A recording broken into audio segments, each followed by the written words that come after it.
Amada Iglesia, gracias al Señor que podemos juntarnos una vez más juntos, glorificar su nombre, alimentados por su preciosa palabra. Como oramos, su Espíritu Santo para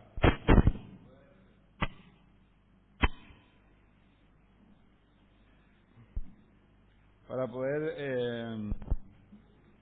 ser más de Él a través de su preciosa palabra. Vamos a orar una vez más, encomendándonos a la ayuda de su Espíritu Santo,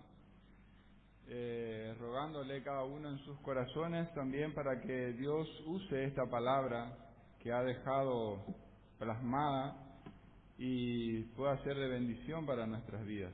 Oramos. Señor, juntos queremos pedirte que tú bendigas a tu iglesia.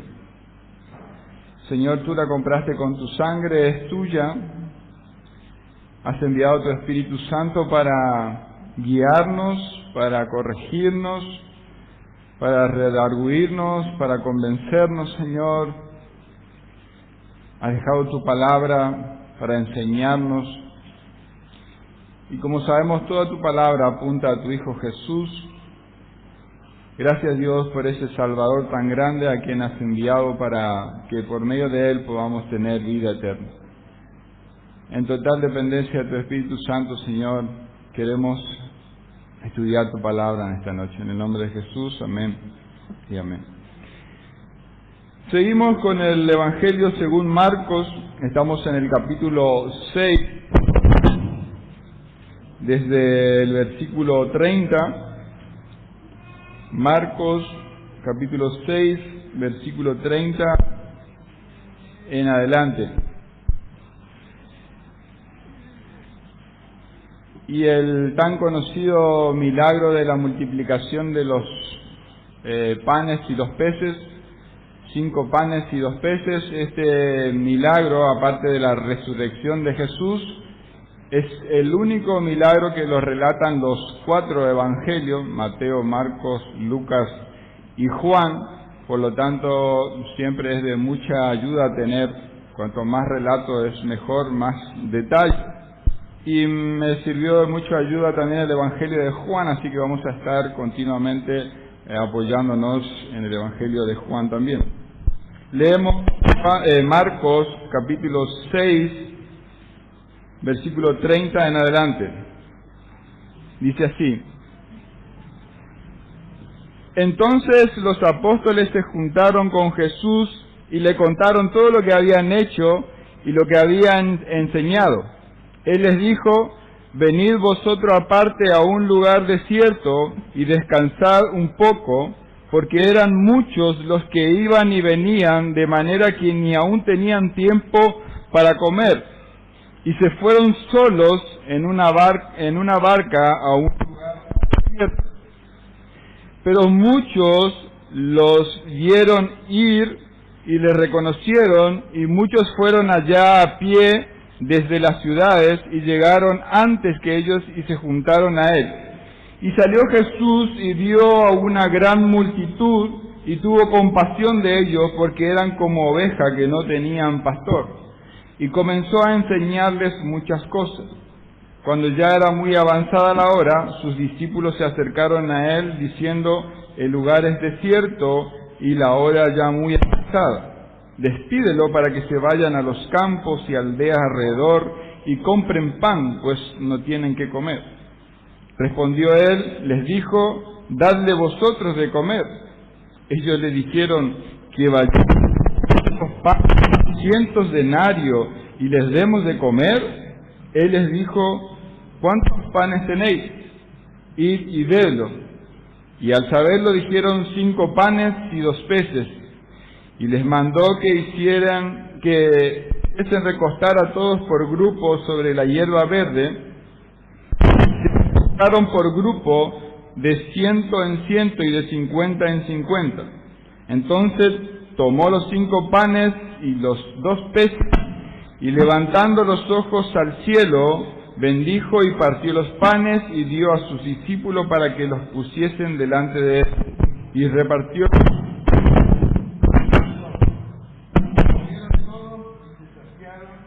Y recogieron de los pedazos 12 cestas llenas, y de lo que sobró de los peces, y los que comieron eran 5.000 hombres.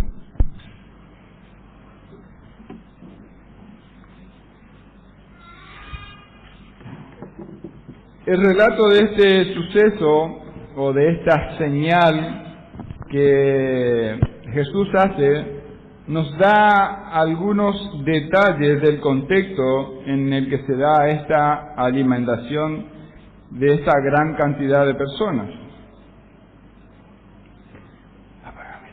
Apágame el aire también,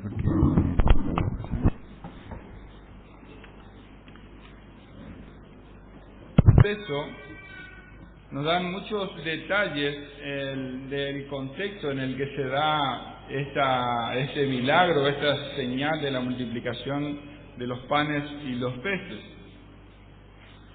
Vemos que los discípulos se habían juntado con Jesús después de su viaje misionero que habíamos visto en el domingo anterior, ¿no? En el otro, habíamos visto que Jesús había comisionado a sus discípulos de 2 en 2, y ellos regresaron, muy probablemente muy cansados, después de estar semanas o algunos meses, en algunos casos, predicando el Evangelio de Jesucristo, sanando enfermos, libertando endemoniados, y también enfrentando a grandes oposiciones, grandes luchas de resistencia, de incredulidad del Hijo de Dios por parte de los judíos. Y en ese último tiempo también habíamos visto que habían matado a Juan el Bautista, el mayor, Jesús dice, el mayor de los profetas del Antiguo Testamento. Y esa noticia obviamente afectó grandemente a Jesús y a los apóstoles. Así que el texto también nos dice que eran muchos los que iban y venían a estar con Jesús y con los apóstoles, de manera que ni aún tenían tiempo para comer, probablemente comer tranquilos, ¿no? Entonces Jesús le dijo: vengan, vamos aparte, a un lugar solos, a un lugar más desierto, a descansar un poco. Y este es el primer punto de la prédica: el descanso del servicio y de la relación con Jesús. Juan, en el relato de este mismo suceso, en Juan 6:3 dice que entonces Jesús subió a un monte, a una montaña, y se sentó allí con sus discípulos. Realmente es muy importante el servicio al Señor, pero también debemos saber que es más importante el pasar tiempo con Jesús, contarle en oración nuestro servicio, lo que hicimos, y descansar también en Él y descansar con Él. Hablarle a Él en oración sería pasar tiempo con Él, orando, hablándole, meditando en Él en todo tiempo, y que Él nos hable a través de su palabra. Leyendo su palabra, Él nos habla a nosotros, y de esa manera es que nosotros podemos pasar tiempo con Él. Y eso realmente nos va a ayudar a nosotros a servir mejor al Señor y de hacerlo de una manera más eficiente y con amor. No debemos confundir el servicio al Señor con la comunión con el Señor. A veces pensamos que porque sirvo al Señor, o porque vengo a la iglesia, o porque vengo todos los domingos un rato al culto, o porque hago alguna actividad en la semana de servicio al Señor, ya estoy teniendo una comunión o una relación con el Señor. Debemos tener mucho cuidado de no confundirnos. Podemos estar sirviendo, pero nuestro corazón estar lejos de Él. y no pasando tiempo con Él. Si sos un discípulo de Jesús, Él realmente quiere, Él realmente desea llevarte a un lugar solo y que pases tiempo con Él. Y eso es lo que vamos a hacer por toda la eternidad. Estar con Él, pasando tiempo eternamente con Él, conociéndole a Él, adorándole a Él, pasar el tiempo con Él. Y en segundo lugar, o como segundo punto, vemos que ni bien se suben a la barca Jesús y sus apóstoles, la gente los reconoció y comenzó a seguirle por la orilla del río. Juan lo relata así en el capítulo 6, versículo 2, dice: y le seguía gran multitud, porque veían las señales que él hacía en los enfermos. Y entonces Jesús subió a un monte y se sentó allí con sus discípulos. Y estaba cerca la Pascua, la fiesta de los judíos. Cuando alzó Jesús los ojos y vio que había venido a él una gran multitud.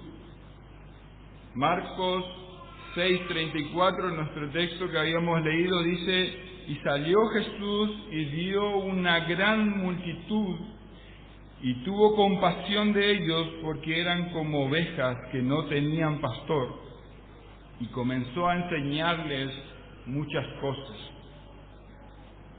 Un número estipulado podría ser alrededor de 20 o 25,000 personas que vinieron a Jesús, porque dice que eran 5,000 personas, sin contar las mujeres y los niños, según nuestro texto. Así que una gran multitud, caminando por la orilla del río, aproximadamente unos 16 kilómetros, y de las ciudades vecinas vinieron a Jesús en aquella oportunidad. Y Jesús sale de estar con sus discípulos y ve a esta gran cantidad de personas y dice que tuvo compasión de ellos. ¿Por qué? ¿Porque tenían hambre? No, nuestro texto nos dice claramente que tuvo compasión de ellos porque las vio como ovejas que no tenían pastor.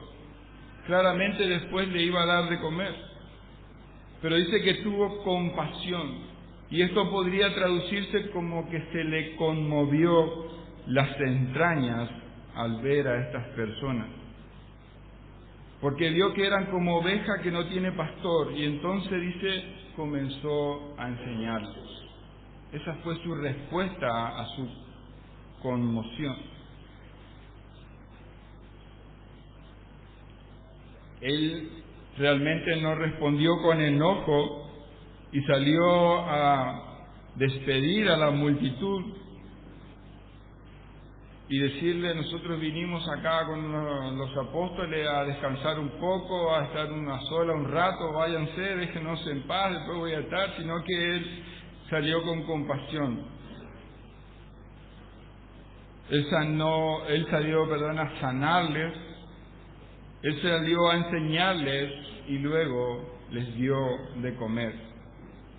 Vio en la condición en la que se encontraban y cómo estaban, como ovejas que no tienen pastor.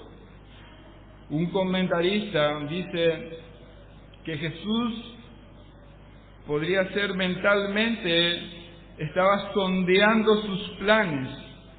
Jesús les comprende, en su corazón lleva sus cargas, les ama, con su voluntad les quita las aflicciones, les sana.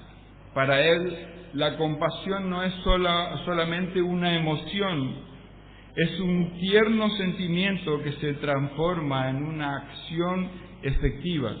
No es una mera emoción, sino una acción. Mejor aún, toda una serie de acciones. Le enseña, les sana y les alimenta. Ese es el carácter del Señor Jesús.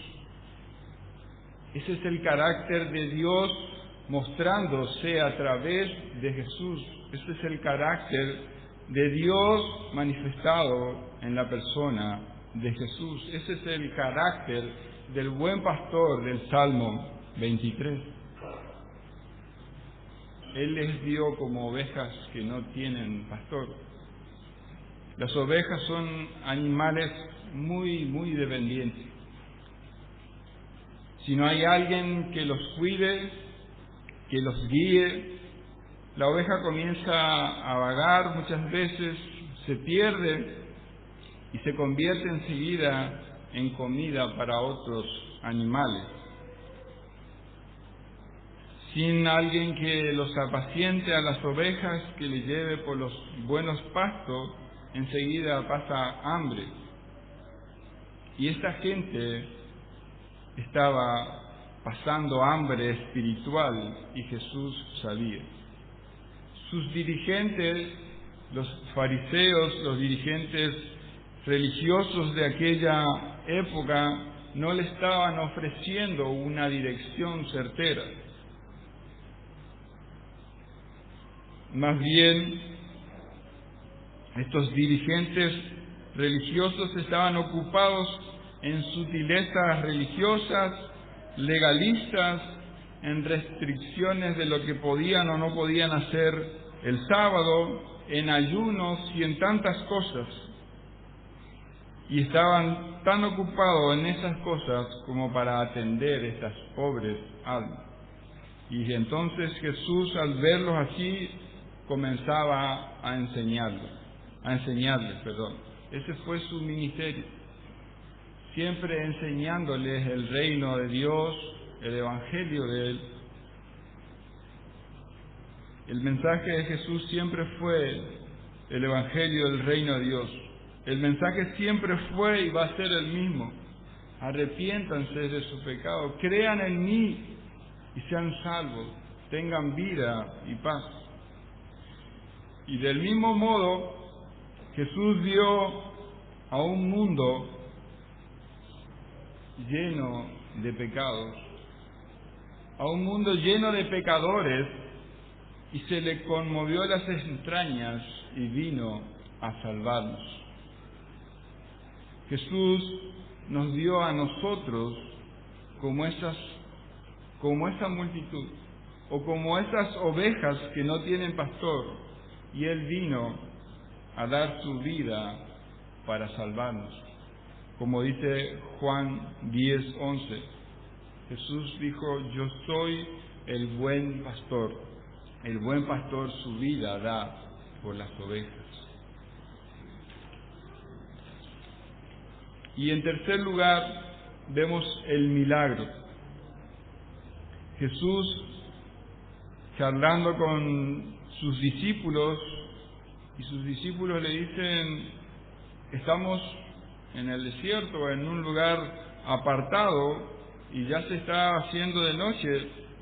Despide a la multitud para que vayan a los campos, a las aldeas, a los pueblos, y puedan comer.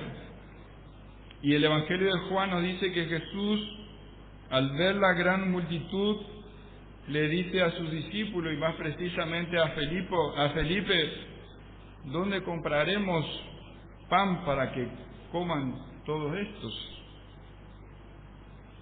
Y nuestro texto de Marcos dice que Jesús le dijo: denle ustedes, a sus discípulos le dice: denle ustedes de comer.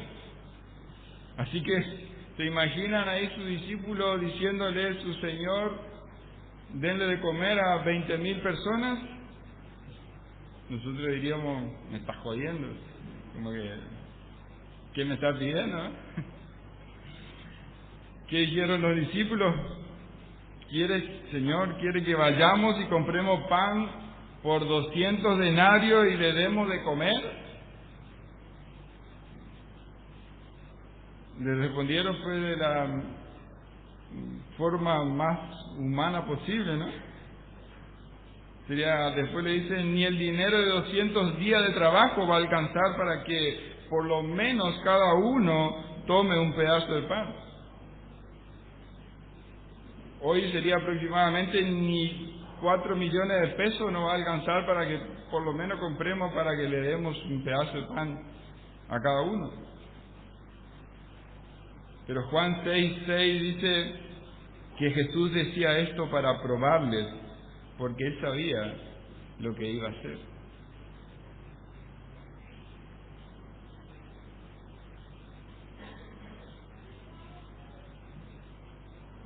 Por un lado, era para probarles su fe, después de tantos milagros que Jesús había hecho junto a ellos. Quería probarles si ellos creían que Jesús podía darle de comer. Pero por otro lado, era para dejar en claro que de manera humana no había forma de darle de comer a tantas personas. Ni si se tuviese la posibilidad de comprar el alimento suficiente para todas esas personas, imagínense traer tanta cantidad de panes, tanta cantidad de alimentos para 20.000 personas. Humanamente era imposible. Jesús le quiso dejar bien en claro que no se podía darle de comer de una forma humana. Y Jesús le dijo, vayan a ver cuántos panes y cuántos peces hay. Consiguieron 5 panes y 2 peces. Acá está un muchacho, dice que tiene 5 panes de cebada y 2 pececillos más. ¿Qué es esto para tantos? Y Jesús le mandó que se recostasen en la hierba en grupos de 100 y de 50. Tomó los panes y los peces, miró al cielo y los bendijo y partió el pan y les dio. Literalmente en el original dice que partió los panes y se mantenía dándoles. Obviamente un milagro no se puede explicar naturalmente, pero lo más cerca que podemos conseguir es que Jesús iba partiendo y dando y dando y dando hasta que comieron todos y se saciaron y sobró. Y lo mismo hizo con los peces, hasta que quedaron satisfechos. Comieron todos, dice el 6:42, y se saciaron e incluso sobró. Juntaron 12 canastas de pan y lo que sobró de los peces.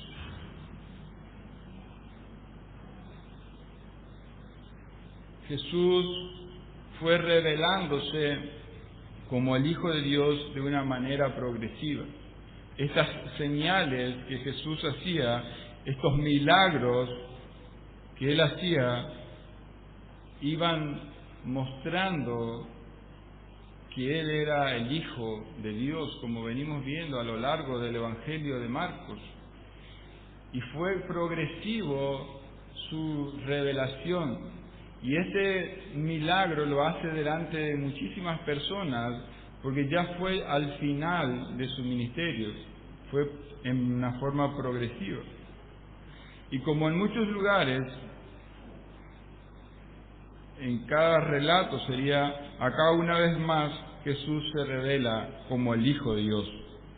Él se revela como ese Salvador perfecto, el Salvador que provee tanto para lo físico, para el cuerpo. Dice que Él les dio de comer y sanó enfermos, y Él también se revela como el Salvador para el alma. Él les enseñaba continuamente, no solamente hacía milagros, no solamente libertaba demonios, sino que Él les enseñaba a creer en Jesús como el Hijo de Dios y que sean salvos. Él les enseñaba que Él era el profeta que habría de venir y que creyendo en Él serían salvos. Y Él confirmaba esas palabras que Él enseñaba por medio de estos milagros, que solamente podía hacerlo Dios.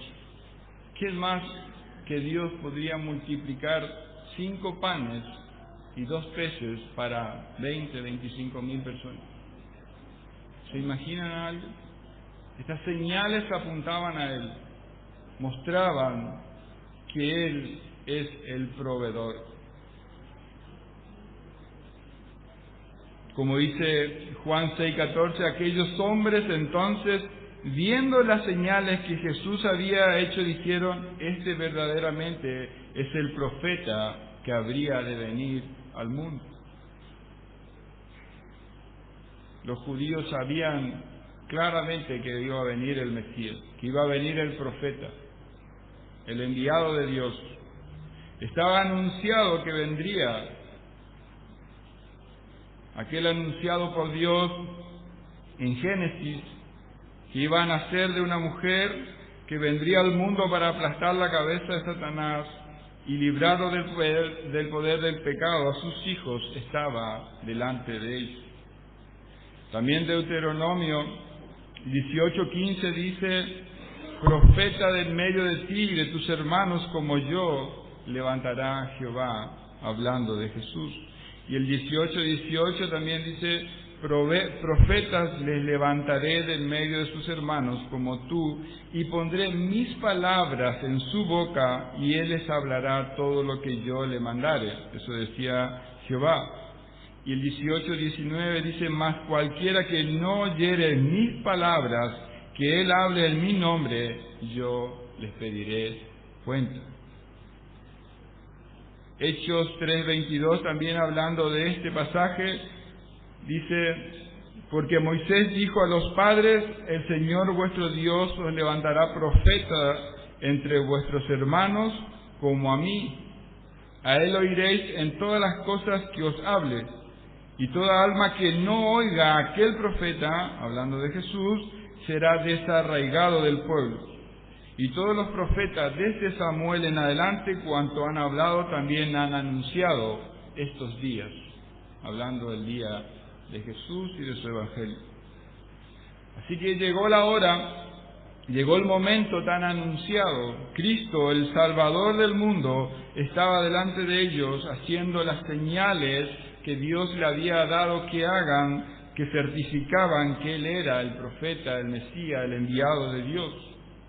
Juan 10:25 dice Jesús: las obras que yo hago en nombre de mi Padre, ellas dan testimonio de mí.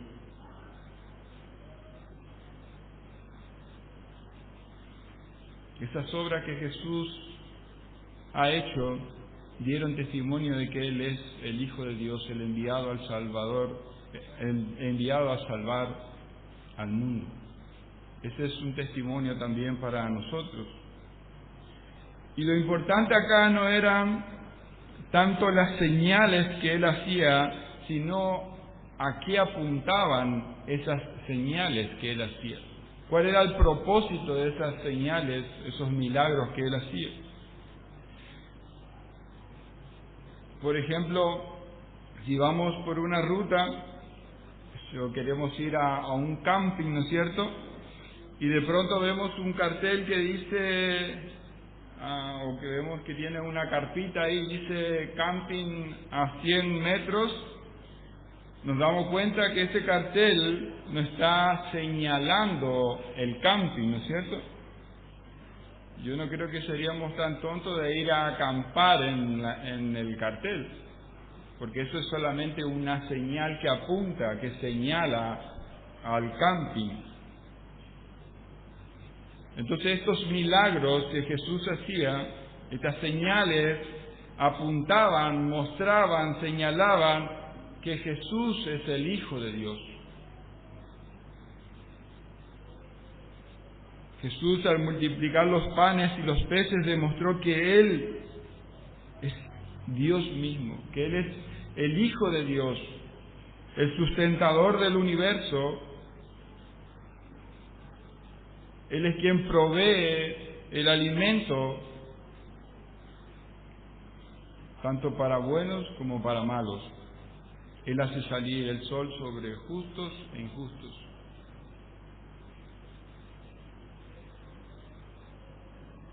No fueron los panes y los peces que ellos tenían lo que alimentó a esta multitud. Para que veamos que tan solo eran 5 panes y 2 peces, André dice, pero ¿qué es esto para tantas personas? Ni 200 días de trabajo va a alcanzar para que cada uno tome un pedazo. Entonces claramente para los hombres era imposible dar de comer a tanta gente. Fue Jesús, el Hijo de Dios, quien les dio de comer a esta multitud. Jesús demostró con este milagro que es el Hijo de Dios al dar de comer de una manera sobrenatural. Y de esta manera seguramente los israelitas estaban recordando a sus padres. Ellos, los israelitas o los judíos, saben muy bien la historia y cuando Dios libró a Israel de la esclavitud de Egipto, cuando iban por el desierto y ellos murmuraron contra Dios pidiendo pan y carne, y a pesar de su murmuración, Dios le proveyó desde el cielo el pan y carne por 40 años hasta que entraron en la tierra prometida. Eso debía llevarles a recordar que era Dios quien les proveyó y debían asociar que era Dios mismo estando con ellos ahora. Ese Dios que por medio de Moisés libró a Israel de la esclavitud de Egipto, ahora es el mismo Dios que ha enviado a su Hijo Jesús, a Cristo, a liberar a su pueblo, a sus hijos, de la esclavitud del pecado en que nos encontramos. Así como demostró ser Él el que provee el alimento físico, así también Él es el que provee el alimento espiritual para las almas hambrientas. Juan nos relata que al otro día de haber multiplicado los panes y los peces, Jesús y sus discípulos se fueron al otro lado del mar y otra vez la multitud les siguió allá.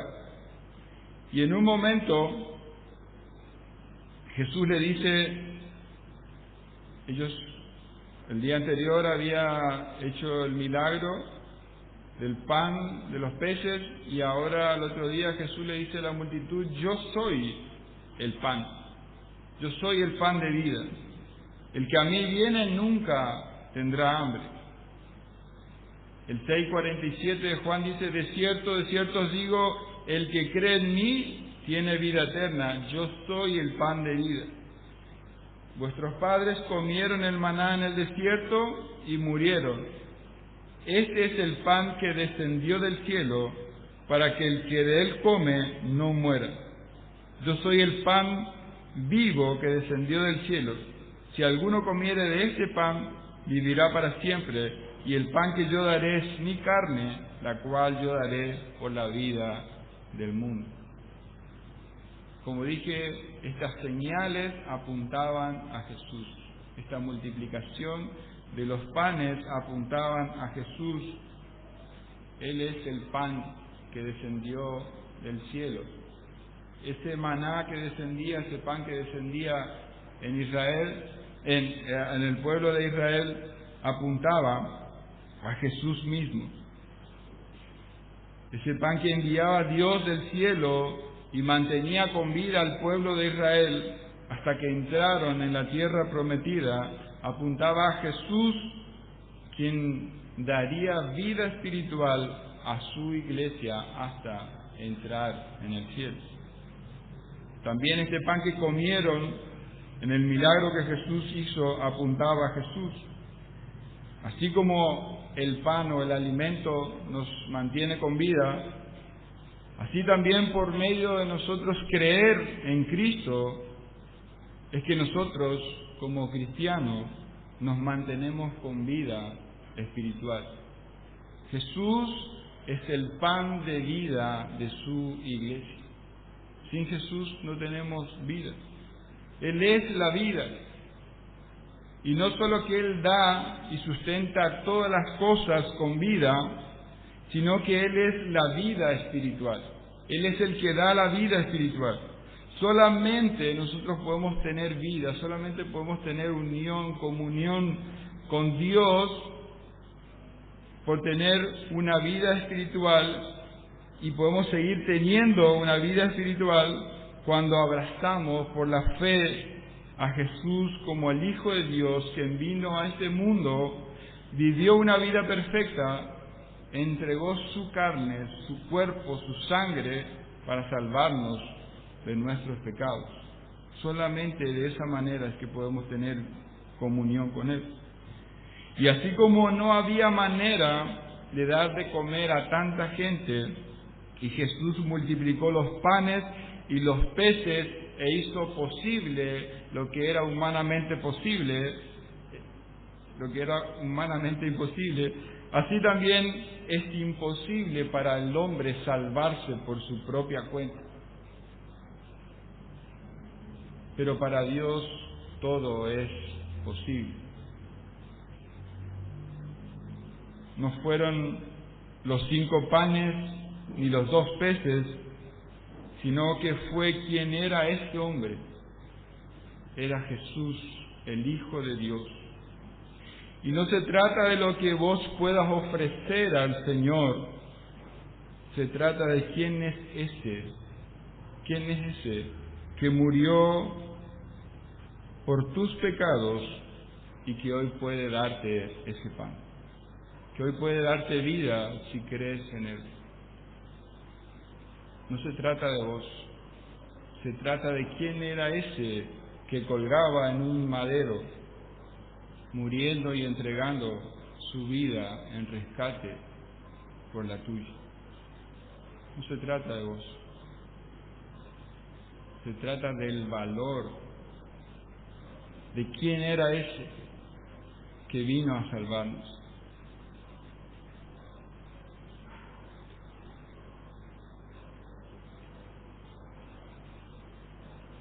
Él puede darte ese pan de vida que puede alimentarte, que puede darte vida espiritual y mantenerte con vida hasta que entremos a la eternidad con Él. Él puede darte un pan y no es un pan físico, sino el pan de vida eterna que permanece. Cristo es el pan. Come de ese pan cada día para que tu alma se encuentre satisfecha. Cree en Cristo y no solamente cree en Cristo una vez, sigue creyendo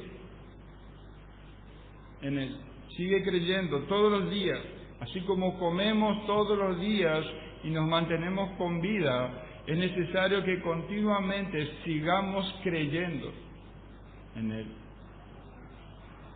Necesitamos de Cristo cada día.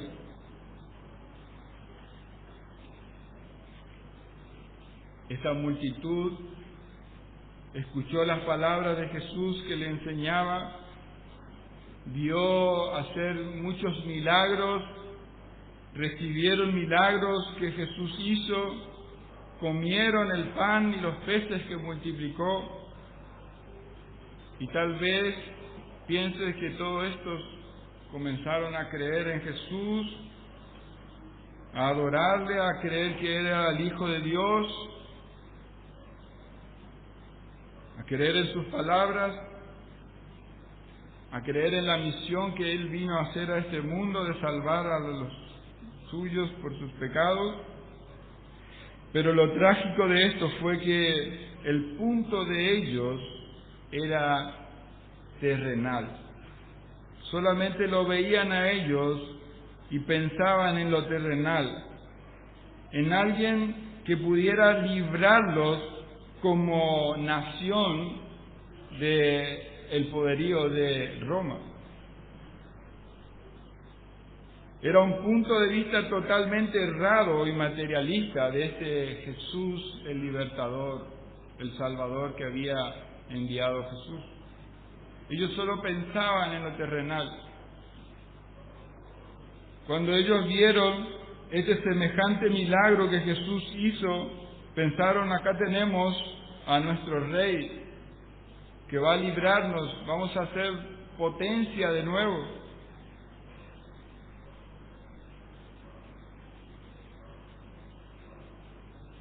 Este tiene poder para levantar, sanar enfermos, dar de comer a 20.000 si quiere de un momento. ¿Qué más queremos? Este es el ideal para que sea nuestro Rey.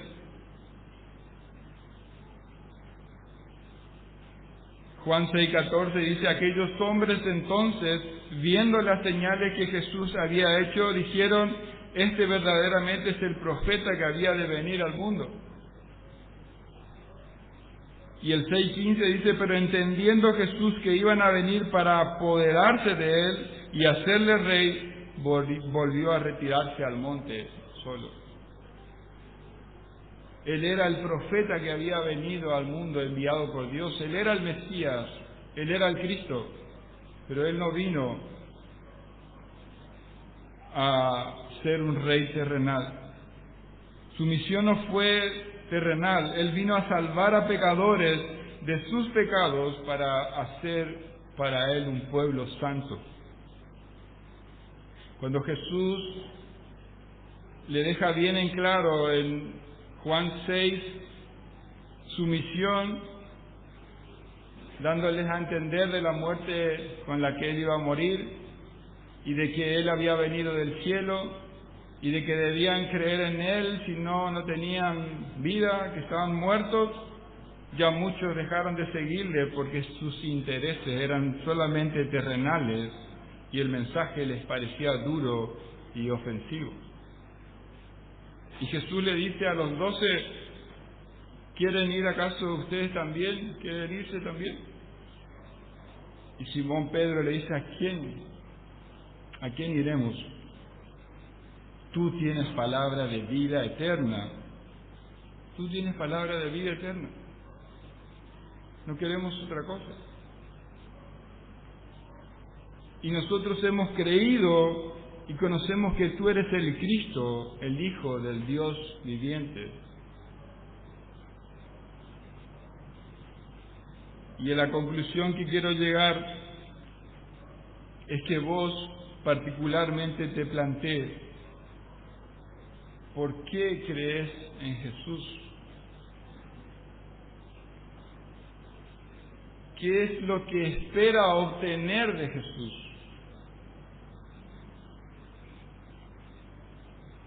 Que estas preguntas nos las planteemos ahora, en la noche y durante nuestras vidas. ¿Qué es lo que queremos de Jesús? ¿Cómo lo ves a Jesús? ¿Qué es Jesús para vos?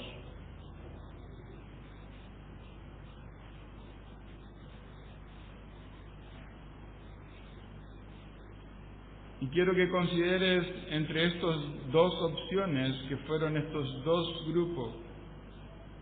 Unos querían hacerle rey, que los liberte, que le dé un reino terrenal, y los 12, o Pedro precisamente dice, ¿a quién iremos? Tú tienes palabra de vida eterna. No queremos lo terrenal, queremos lo eterno. Quiero que considere, como dije, entre estas dos opciones. En primer lugar, considera si por sobre todas las cosas Jesús es para vos el Hijo de Dios, el Salvador de tus pecados. Quien tuvo que venir a este mundo, vivir una vida perfecta, intachable en nuestro lugar, sufrir en nuestro lugar, morir en nuestro lugar y resucitar al tercer día para salvarte de tu miserable condición de pecador. Tal vez diga, no me veo pecador, pero consideramos ayer, Dios es omnisciente y sabe cada uno de nuestros pensamientos, no solamente de nuestras acciones, sabe absolutamente cada uno de nuestros pensamientos. Para Él están todas descubiertas las cosas. Él ve cada cosa. Y si eso no te hace sentir un pecador y no te hace ver la necesidad de Jesús, pídele a Él que te dé el convencimiento de que eres un pecador y que necesitas de un gran Salvador.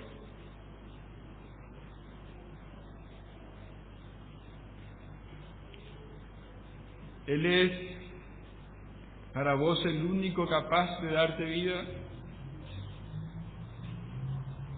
¿O crees que puedes zafar de alguna manera ahí en el juicio?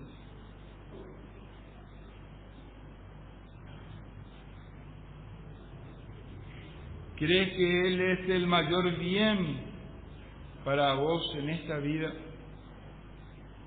Sin importar si te da o no prosperidades materiales, si te da salud o cualquier otro bien terrenal. ¿Es Él lo más importante que te ha pasado en la vida? Y aunque pases luchas, pruebas, diversas dificultades, Él sigue siendo el mayor bien. Porque no hay nada más importante que la salvación de tu alma. Y solo aguardas en esta corta vida para estar para siempre con Él. Puedes decir juntamente con Pedro: ¿a quién iremos? ¿A qué iremos? Tú tienes palabras de vida eterna. Y nosotros hemos creído y conocemos que tú eres el Cristo, el Hijo del Dios viviente.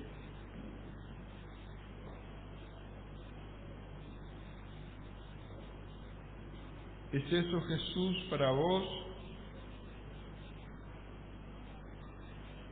¿O has venido a Jesús con el fin de obtener algo terrenal? Como vinieron esta multitud, querían ver milagros, querían recibir milagros, querían un rey terrenal, querían algo de Él, pero no su salvación.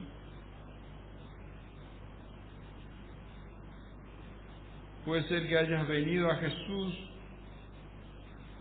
con un propósito solamente personal, al decir creo en Jesús, ya que me da por ahí un mayor estatus ser cristiano, un estatus moral mejor, la gente puede ser que me vea mejor en estos tiempos.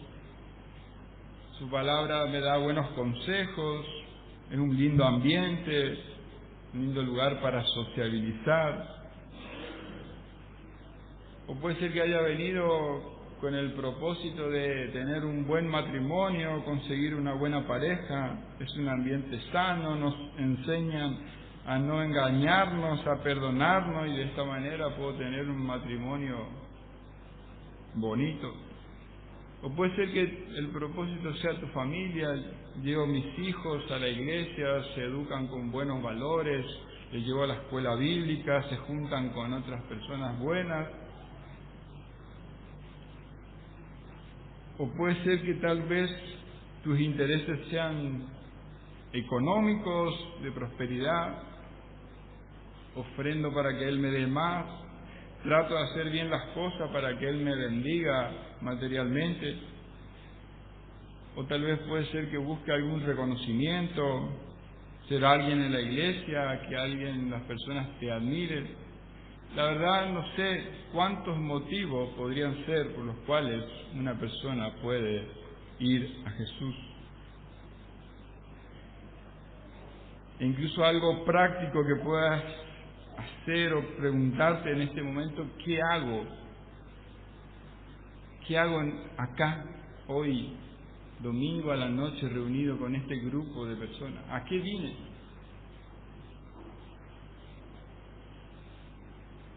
¿Con qué propósito salimos de la casa y vinimos acá?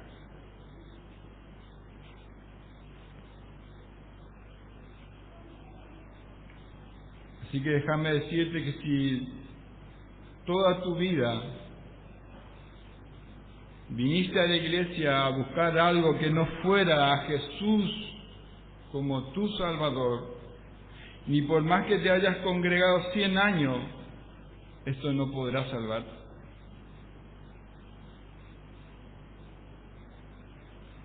Es más, si estás acá escuchando el mensaje de salvación domingo tras domingo y no crees en este Cristo, no abrazas este Evangelio, solamente va a ser de más castigo para tu vida por haber rechazado continuamente esta salvación tan grande.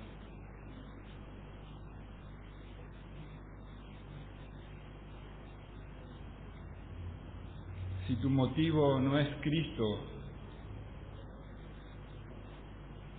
como tu Salvador, en esta noche te animo a arrepentirte de ese motivo por el cual has venido a Jesús. Y que no creas en un Jesús que tan solo puede darte un pedazo de pan físico, que no te conformes con eso, que no te conformes con unas bendiciones materiales, porque puede ser que goces de muchas bendiciones. Dios hace salir el sol sobre bueno y malo, envía la lluvia sobre todos, pero ¿de qué te sirve tener bendiciones y pasar una eternidad fuera de Dios en el infierno y en el castigo eterno por rechazar a Jesús?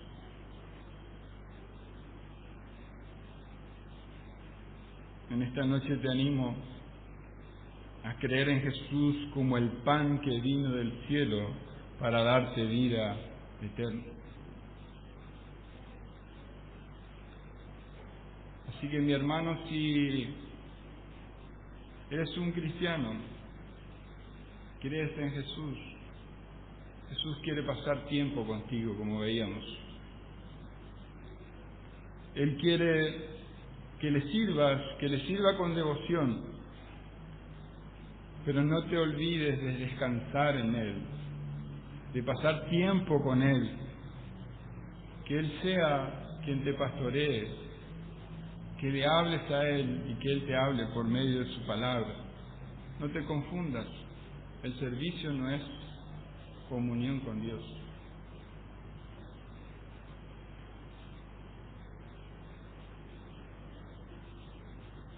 Él es compasivo, misericordioso.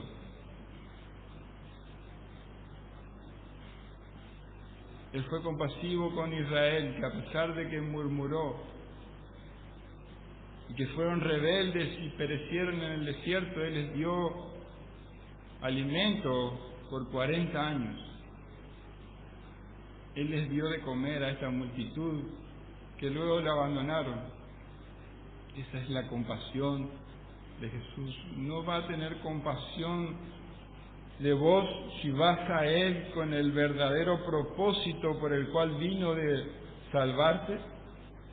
Puedes acudir seguramente a Jesús. Y si eres un cristiano que ha pecado y te sientes lejos, Él es compasivo. Si fue compasivo con personas rebeldes, ¿cuánto más con un hijo suyo?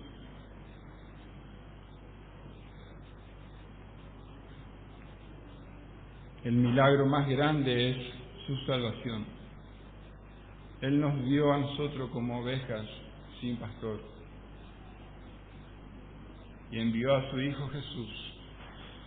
Envió su alimento, su pan, para que nosotros podamos comer de Él, para que podamos creer en Él y tener vida eterna. Y eso solamente lo hace el Señor. Él es el dador del pan y Él es el pan mismo. Él es el dador de la salvación, algo que imposible es para el humano, pero para Dios es posible salvarte. ¿Por quién es Él? Él es Jesús, el Hijo de Dios. Y Él es el mismo que dice que te salva si crees en Él.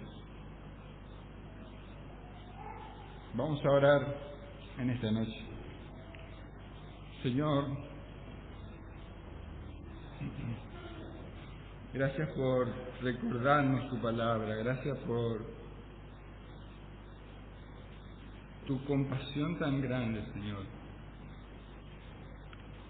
Si no fuere por esta compasión que tuviste, Señor, al vernos como miserables,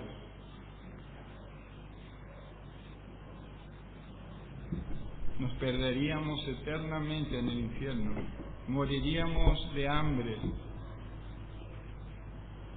en el desierto, moriríamos por nuestros pecados, pero tú, Señor, viniste a salvarnos. No deje que nuestra mente, Señor, nuestro corazón se vaya amando las cosas de este mundo y buscando en ti otra cosa que no sea tu salvación, Señor. Tú eres un Dios compasivo que también te ocupas de nuestras necesidades, como vimos, Señor, pero que te busquemos a ti principalmente por tu salvación, Señor. Queremos adorarte juntos en esta noche como iglesia y darte la gloria, la alabanza, Señor, la adoración, el reconocimiento por tu salvación. Y haz que nosotros, en nuestras vidas, en la semana, nos alimentemos de ti, Señor. En el nombre de Jesús oramos. Amén.